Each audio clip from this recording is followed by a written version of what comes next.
Ќе зборуваме за интимниот живот на брачните партнери и родителството. Што се случува откако брачните партнери ќе добијат во својот живот уште една многу значајна улога, улогата на родител. Колку остануваат и понатаму да бидат брачни партнери, да бидат љубовници, да бидат маж и жена, дечко и девојка. Дали оваа нова улога ги оддалечува едни од други? Кои се најчестите проблеми со кои што се соочуваат? Во продолжение разговараме со нашата драга Бојана Стојменовиќ, психолог. Бојана, добро утро и добре дојде. Добро утро, Сања. Благодарам на поканата. Благодарам што прифати да разговараме на оваа тема која што веруваме доста значајна и ги засега сите брачни партнери, особено овие помлади генерации веројатно кои се соочуваат со родителството и со уште една навистина значајна улога која што ја добиваат во животот, и тука се случуваат многу промени во однос на брачниот живот. Колку успеваат брачните партнери сето ова да го прифатат, да го понесат како одговорност, како товар, но да не заборават на првичната работа поради која што се заедно, љубовта која што имаат помеѓу себе. Така. Јас верувам дека многу заинтересирани ќе има кои што ќе ја следат оваа емисија, затоа што е навистина тема која што допира до нашето практично секојдневие, и тоа не само за помладите генерации, туку и за постарите. Што е она што се случува? Сметам дека не се зборува доволно за оваа тема. Некако, иако е родителството многу важна и доминантна улога во нашиот живот, сепак мислам дека тука некаде како нишка која што се протнува неминовно и оној партнерски односи, партнерските релации кои што секако мора да бидат присутни и силни кога родителството стапува на сцена, но многу луѓе некако како тоа да го тргаат на страна или го сметаат како за споредна улога, како помалку важна. И навистина последователно во животот настануваат некои проблеми кои што навистина знаат да бидат многу токсични, многу, како што јас ги нарекувам, канцерогени, и да навистина се изгубат некаде во сите тие процеси. Така да со таа намера решив на настанот на кафе со психолог да опфатиме теми кои што ќе опфатат буквално повеќе домени, оние домени кои што сметавме дека не се доволно присутни, доволно зборувани во јавноста. Така да ако јас зборував за, да речеме, една друга екстрема, односно близината и интимата кај партнерите, тука имам и колешка која што ќе зборува за кои се оние биохимиски процеси кои што се случуваат кај детето, додека се развива во мозокот, и има навистина еден интересен наслов кој што го даде "Бебето не е салфета". Односно дека бебето навистина поминува низ сложен процес и навистина се битни тие рани интеракции уште во раното детство.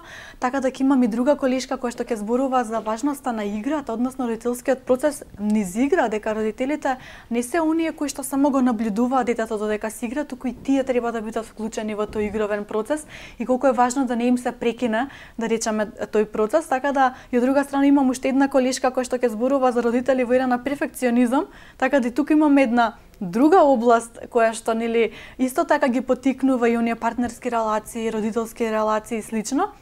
На друга страна имаме оние кои се оние родителски стилови и како кога ние ќе се препознаеме како родители дека практикуваме еден родителски стил, дека не е толку страшно, доколку ние имаме алатки како тоа да го промениме за доброто на развојот и развојот на нашето дете. Така да сите ние некако се обидовме да започнеме некоја област, некоја тема која што сметаме дека се уште не е доволно зборувана, истражена, и сметавме дека ќе биде навистина од помош и корисна за оние кои што ќе го чујат сето тоа. Од друга страна, јас имам љубов кон оваа тема која што си ја одбрав и навистина сакам да зборувам и да работам со таа тема. Практично како советник семејни системски работам секојдневно со брачни и партнерски проблеми и релации, така да некако детектирав дека ова е потреба за која што убаво е да се наметне на еден настан кој што ќе почне да отвара се повеќе теми од оваа област. Да, значени теми кои што може секако многу да влијаат на квалитетот на живот на брачните партнери. Предлагам ние да ги отвориме телефонските линии, доколку секако гледачите имаат некое прашање поврзано со интимниот живот на брачните партнери и родителството, конкретна тема која што ова утро ја разработуваме во рамки на емисијата, а на кафе со психолог секако многу повеќе ќе може да се дозна и да се чуе. Дали се подготвени брачните партнери за родителството и колку влијае подготовката која што претходно имаат за периодот кој што допрва доаѓа во нивниот живот? Вика да се изразам на јазик кој што е познат на сите. не можеме да ги ставиме сите во искош, не можеме да генерализираме дека сите брачни партнери ќе се соочуваат, да речеме, со исти проблеми. Така да тука има многу други некои фактори кои што се битни, како што е личната подготовка, личната зрелост, емоционалната интелигенција, искуството кое што ние сме го имале претходно, искуството кое што нас ни е пренесено од нашите родители, од блиската околина, така да, а и од друга страна и сето оној багаж кој што си го носи другиот партнер, така да ние не можеме да ги ставиме сите во искош, но да речеме дека има проблеми кои што се присутни. Односно, би ги нарекла и предизвици, затоа што кога ќе се стави оној име предизвик, тоа значи дека тоа предизвикува и може да се надмине од друга страна, а ако е проблем, многу често знае да им даде идеја на луѓето дека тоа нешто заглавува и стагнира, така да често кога луѓето ќе ми кажат мене брачни партнерски проблеми, кажам аха, значи ви имате предизвик. Така да од друга страна кога ние сме во врска, во партнерска врска, во релација, ние учиме да бидеме партнери. И тоа е процес, и за тоа треба време. Јас не верувам дека секој од нас познава, да речеме, некое лице кое што стапило во партнерска врска и веднаш знае нели како да се однесува, веднаш знае што да очекува и навистина, како што често се изразуваат луѓето, кликнале. Многу често треба време и тоа е процес и навистина бара голема вложеност, вклученост, фокусираност и на едната и на другата страна. Кога сето тоа ќе се, да речеме, ќе добие некоја стабилна основа, условно кажано, настина стапува родителството и тоа е уште една нова улога, значајна и да не речам доживотна улога која што нели нас не е доделена. Од друга страна, ние веќе сме другари, пријатели, ние веќе сме партнери, ние веќе сме дечко, девојка, ние веќе сме сопруг и сопруга и сега сме родители. Идејата е дека родителството е нешто што ние не можеме да кажеме, окей, јас денеска сум мајка, од утре веќе не сум. И веќе ова дете не е мое. Не, јас сум родител доживотно, а партнер можам да бидам партнер и со друг, нели доколку се случи развод. Така да самата тежина нова улога која што ја наметнува многу често знае да донесе еден вид на анксиозност, да набие доста анксиозност во таа релација, со тоа што самото прифаќање на таа улога се носи нови задачи, нови животни предизвици, нови очекувања. Никогаш луѓето се соочуваат навистина со лични незнаења во однос на таа област, затоа што крај крајва никој од нас не е роден со упатство, нели кога доаѓа дете во нашиот живот, беба, не ни доаѓа упатство да ние знаеме како да се однесаме, да се однесуваме и со детето и со партнерот, така да многу луѓе се губат во тој процес. Многу често тука имаат, како што кажав, и улога и други некои фактори кои што се присутни во нашиот живот. Но од друга страна, позитивно е тоа што доста млади луѓе прашуваат, но вистина сакаат да работат на тој проблем. Многу сега гледам доста работилници кои што се присутни од мои колеги каде што ги подготвуваат младите брачни парови, нели да станат родители, доста подготвителни работилници има и има голема посетеност и мене многу ме радува тоа затоа што луѓето навистина сакаат да сминат нешто, детектирале дека тоа можеби ќе биде проблем и нели сакаат тоа да го превенираат. Но од друга страна сепак сметам дека има доста работа затоа што доколку ние зборуваме за овие млади брачни парови кои што сакаат да направат промена, на оваа друга страна ги имаме оние луѓе кои што веќе се нели подолго време во брак, веќе се родители на поголеми деца и веќе се да не речам изгубени како брачни другари, партнери во тој процес. И тука мене лично ми е предизвикот како јас на овие луѓе можам да им помогнам. Како мојот глас може да допре до нив. Да, ние тука ќе му оставиме простор на гледачот кој што не очекува на линија да видиме кој ни се јавува. Добро утро. Ало. Повелете, во програма сте. Добро утро. Добро утро. Имате ли некое прашање? Поздрав до вас и до вашата гостинка. Јас сум родител од 37 години. Родител на 2 малолетни деца. Значи, нема поубаво нешто да се биде родител. И тоа е вистина дека родител ќе треба да биде до крајот на својот живот. Имате некое конкретно прашање можеби за нашата денешна соговорничка во однос на интимниот живот на брачните партнери и родителството? Па да ви кажам право, денешниве млади некако не се толку спремни за да бидат родители на своите деца. Јас тоа е моје мислење, мислам. Ви благодариме за јавувањето. Ете, како што кажа и гледачот, една од најубавите улоги веројатно за секој човек е да се биде родител, нешто што доживотно го носиме како улога, но неговата забелешка е дека младите денес не се подготвени да бидат родители. Не би рекла дека не се подготвени. Јас би рекла дека младите денес имаат навистина многу поинакви предизвици од младите пред 10-тина, пред 20-тина, пред 30-тина години, со тоа што динамиката на животот во кој што ние сега живееме подинамичен. Работните обврски неминовно се наметнуваат од друга страна и продираат многу често и кога ние ќе дојдеме дома, односно работата многу често ја носиме дома. Многу често имаме конфузија околу тоа кој да го чува детето, прашалници, недоумници, која сигурност ќе можам јас на моето дете да му ја донесам. И многу често тие се главните прашања со кои што младите родители некаде се присутни, како што ја знам да кажам, како облак над глава.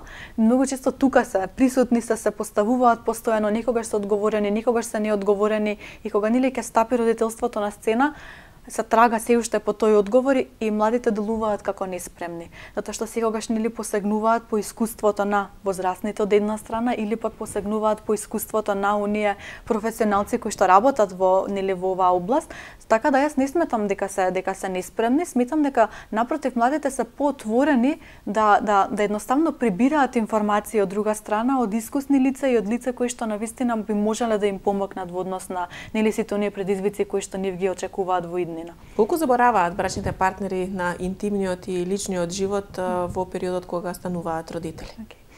Близината и интимата е нешто што не е дадено на почетокот и останува исто. Како што многу често знаат да мислат партнерите, па знаете, кога ми кажат, на почетокот не беше вака. На почетокот беше малку поинаку. Како беше на почетокот? И веќе дадат некоја одредена слика. Како е сега и ќе дадат некогаш многу мала промена или пак ќе дадат диаметрална промена. И мојата идеја која што сакам да има принесам е дека е во ред да има промена. Зошто? Затоа што тие не се истите од почетокот на врската до сега кога се родители и тие поминале низ свој процес на раст и развој, процес на промена, каде што и тие се менуваат. Од друга страна, неминовно е низ нивната лична промена да се менува и нивната динамика. Од друга страна, близината, односно близината и интимноста помеѓу нив двајца, многу често знаат да ја поврзат со сексуалните односи, односно да сметаат дека тие немаат близина ако сексот е оној кој што нели станува не е толку доминантен помеѓу нив. Од друга страна, кажуваат дека да, ние навистина сме блиски затоа што нели имаме сексуалната активност се уште не е нели доста присутна, но од друга страна сметам дека не е добро кога се поврзуваат овие три термина. Зошто? Затоа што близината и интимата не значи само секс, од друга страна близината и интимата значи да ние негуваме близок интимен однос со целото купно на наше присуство со партнерот. Од друга страна, кога доаѓа дете, особено во првите, да речеме, 2 години, 3 години од неговиот развој, навистина е доста динамичен и доста тежок процес за родителите и за мажот и за жената. Зошто? Затоа што тогаш природно е да ние бидеме фокусирани кон детето, односно природно е да нашата родителска улога биде доминантна кога детето е тука. Особено многу често се случува да после првото дете дојде и друго дете. И еве да речеме кога ние тој период ќе го развлечеме, кога ќе го ставиме во една рамка, тоа е од прилика на едни 7-6 години, кога ние од прилика раѓаме 1 до 2, некогаш и 3 деца, во ретки случаеви.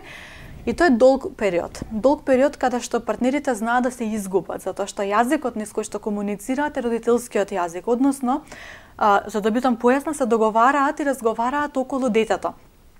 Може би да, тие ќе седат заедно и ќе испијат кафе, може би 2 пати во текот на денот, може би ќе излезат некаде на вечера, може би ќе бидат со пријатели излезени, но комуникацијата е во однос на родителството, односно кога дојде од школа, што јадеше денес, добар ли е денес, добра ли е денес, но од друга страна нема лични прашања, нема прашања типот на а како си ти денес, како ти денеска се снајде, како ти денес тебе ти беше на работа, дали може би ти треба поголема вклученост моја во однос на она што нас не очекува периодов. Еве да речеме имаме дете кое што е болежливо.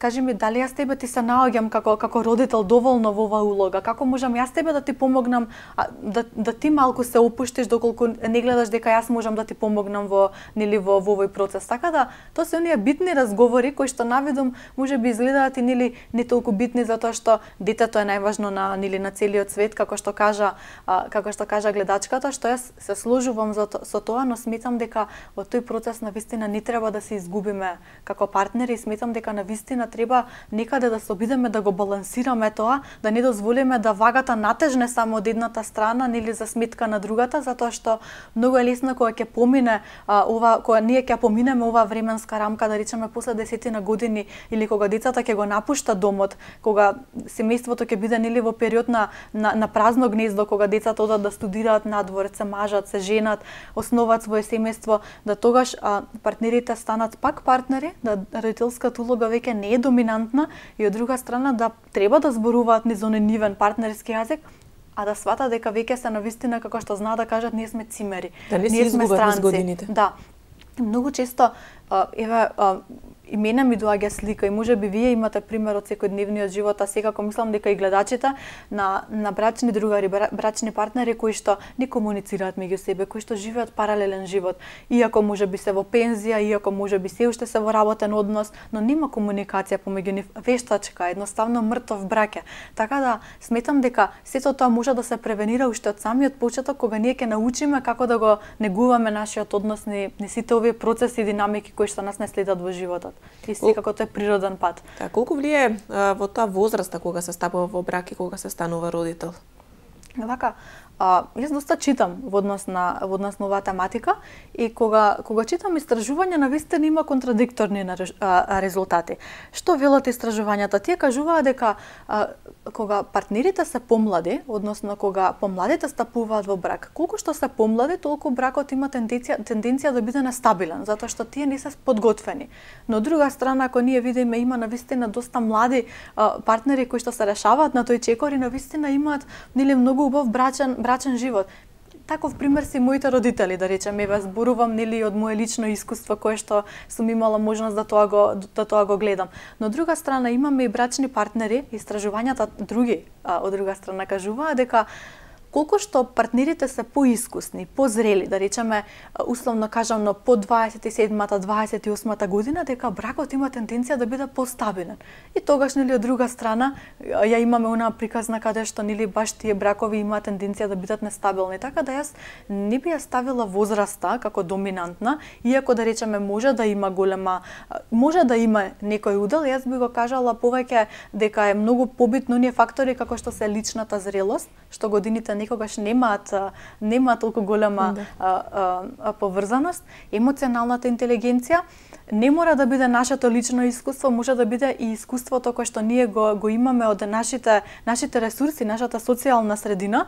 Многу е битно средината во која што ние сме растеле, односно да ги гледаме оние позитивни примери на позитивно партнерска врска, позитивно родителство и така натаму, и спремноста да ние постојано учиме. Знаете, кога човек влегува во брак, влегува во врска, станува родител и верува дека се знае во врска со тоа и верува дека го знае и неговиот начин е најточниот начин како да бидам, сметам дека токму тие луѓе понатаму имаат потешкоти нели во сите оние процеси, сметам дека луѓето кои што се подготвени да учат понатаму во животот и да примаат навистина нови информации, да прашуваат, да се интересираат, тогаш сметам дека предизвиците многу полесно ќе бидат поминати без разлика дали станува збор за 21 годишна девојка која што станува мајка или станува збор за 30 годишна жена која што станува мајка. Сметам дека подготвеноста да ја учам и подготвеноста да ја спрашам и да се интересирам во однос на некоја проблематика е доста поважен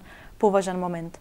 Да, често се вели дека децата може да го спасат бракот. Барем кај нас овдека во нашето општество, многу парови го употребуваат овој израз детето ќе ни го спаси бракот.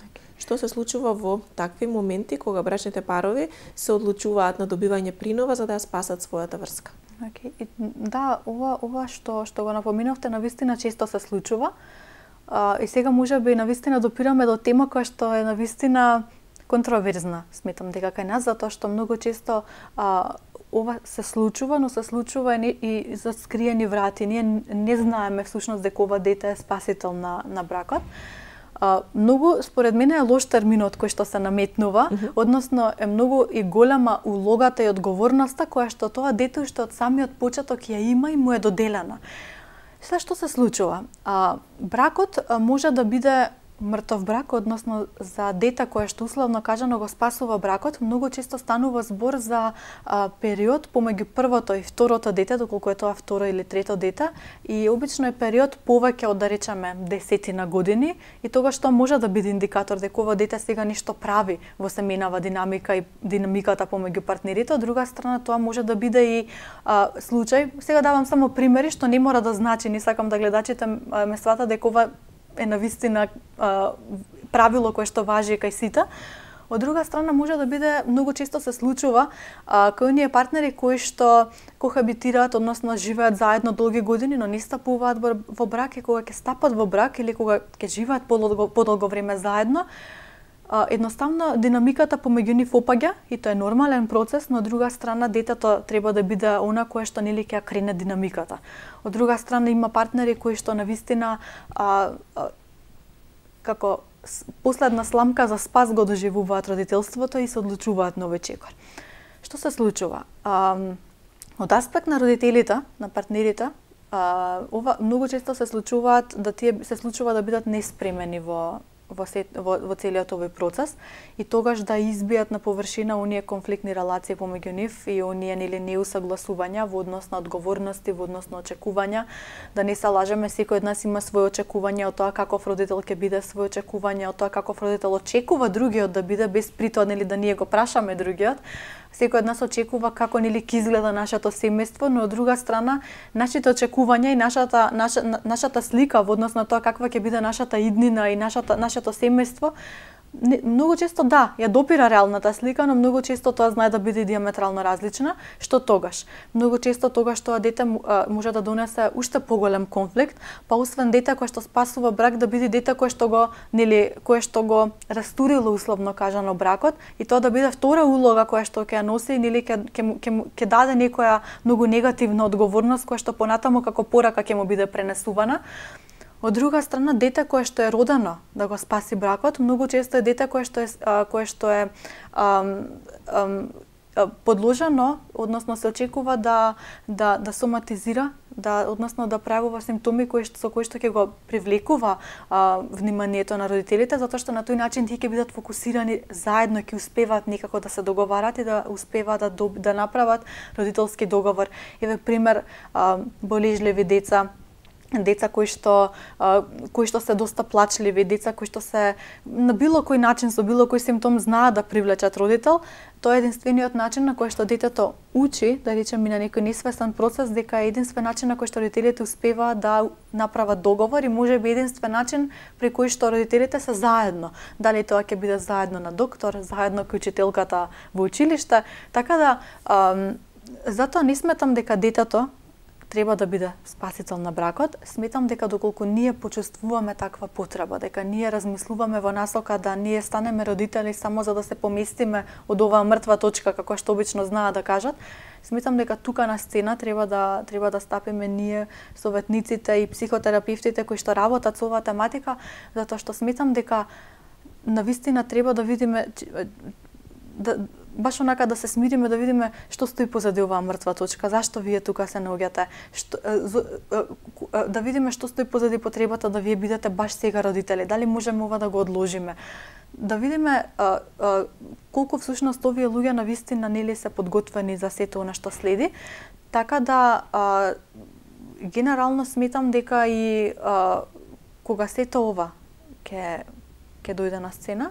мене навистина имам доста искуство такво каде што партнери кои што се во поодминати години се решаваат на таков чекор. Еве конкретно работам со еден брачен пар кој што размислува опција да посвои детенце, и навистина смета дека тоа дете ќе направи некоја промена моментално во нивниот живот, само затоа што нивните биолошки деца моментално се буквално на сите страни од светот, и ете смета дека моментално ништо е потребно такво детенце да ќе направи некоја промена и почувствувале потреба да тоа го издискутираат со лице кое што нели можеби ќе им даде некоја друга алтернатива, друг поглед врз однос на нивната релација, нивниот однос. Што доколку едниот партнер инсистира на имање на дете, а другиот не е 100% сигурен? Јас мислам дека како основа на секоја партнерска релација, дали е тоа помеѓу дечко и девојка или помеѓу нели сопруг и сопруга, помеѓу партнерите, мислам дека треба да се искомуницира и мислам дека комуникацијата е она кое што треба да биде основа на секоја релација, да не се лажеме, љубовта е важна, довербата е важна, сигурноста е исто така многу важна, но комуникацијата некако мислам дека сите нив ги става во една убав подарок, во убава опаковка. И сметам дека во сите овие моменти, минатите што ние ги кажавме, сметам дека комуникацијата е она која што треба да биде навистина негувана, треба навистина да се вложува во начинот на кој што ние комуницираме и сметам дека сите овие проблеми треба да бидат ставени, како што кажуваат тие, на тацна или на маса, или да ние зборуваме со отворени карти. Зошто? Затоа што да не биде тоа желба само на едниот, затоа што тој другиот нели имаме можност да потисне, имаме можност да развие некоја анксиозна состојба, имаме можност да биде навистина неподготвен од некои X фактори во тој процес на родителство кој што ќе го следи, може да биде навистина невклучен родител затоа што тоа не било негов избор. Ова ги набројав само моменти кои што навистина може да се случат. Како и да одговорам конкретно, сметам дека сите овие моменти, како и овој, треба да се искомуницираат, односно кога и тоа е многу поврзано со ова што го зборуваме близината и интимата, затоа што кога партнерите имаат одредено ниво, високо ниво на близина и интима, не се плашат да ги комуницираат овие работи, да отворено разговараат за овие проблеми.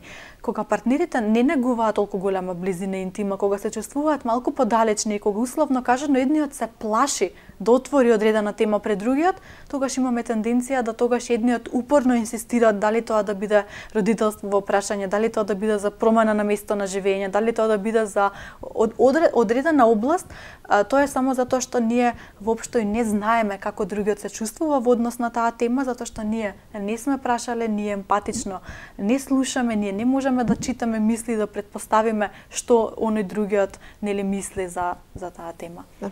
Ние отворивме тука неколку прашања во однос на интимниот живот на брачните партнери и родителството, но многу повеќе за сите оние кои што сакаат, секако на кафе со психолог, може да ве пронајдат на социјалните мрежи.